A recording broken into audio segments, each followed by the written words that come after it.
आज सुभाषदादा जावळे पाटलांचा आज आमरण उपोषणाचा 7वा दिवस आहे। 68 वर्षाची व्यक्ती आहे ती, 68 वर्षाची, त्यांची तब्येत ढासळलेली आहे, तरी सुद्धा सरकारनं ईडब्ल्यूएस आरक्षणाच्या बाबतीत ठोस भूमिका घेतलेली नाही।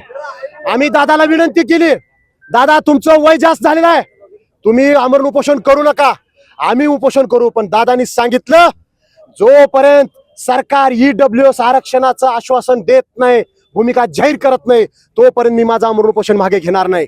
अरे 68 वर्षाचा शेलार मामा मराठ्यांच्या पुढच्या पिढीसाठी लढतोय, मरणाच्या उंबरठ्यावर ते थांबलेले आहेत आणि आम्ही उघड्या डोळ्याने बघायचं।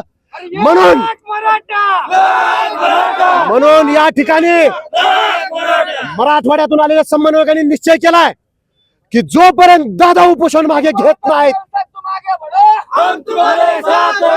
दादाला जोपर्यंत सरकार ओबीसी आरक्षण जोपर्यंत मिळत नाही, तोपर्यंत ईडब्ल्यूएस आरक्षणाचा जोपर्यंत शब्द देत नाही, आश्वासन देत नाही, तोपर्यंत आम्ही या ठिकाणाहून उठणार नाही।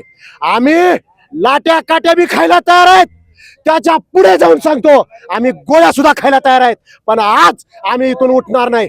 ईडब्ल्यूएस आरक्षण मिळवून घेतल्याशिवाय आम्ही इथून उठणार नाही। शिंदे समितीनं अहवाल सादर केलेला आहे, आम्ही तो स्वीकारलेला आहे। हैदराबाद गॅजेटच्या विषयी आम्ही चर्चा करू, विचार करू।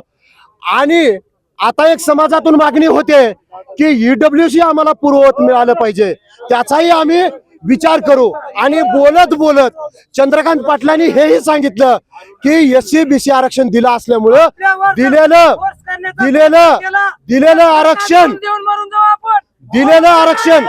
रद्द करणं एवढं सोपं नाही असं ते सांगतायत। आता मला एक प्रश्न पडलाय, अरे एससी-बीसी आरक्षणच आम्ही मागितलं नाही, तुम्ही आमच्यावर लादलंय, ते लादलंय, हे तुमचं एक षडयंत्र आहे। आम्ही मागितलं ओबीसी, तुम्ही आम्हाला दिलं एससी-बीसी, मग ओबीसी द्या, आम्हाला ईडब्ल्यूएसची गरज नाही, आम्ही एससी-बीसी मागितलेलं नाही। म्हणून जोपर्यंत ओबीसी आरक्षण आम्हाला मिळत नाही, तोपर्यंत तुम्ही ते ईडब्ल्यूएस आरक्षण आमचं पूर्ववत चालू ठेवा, याच्या बाबतीत तुम्ही तुमची भूमिका मांडा, तरच आम्ही आमचा पुढचा निर्णय घेऊ।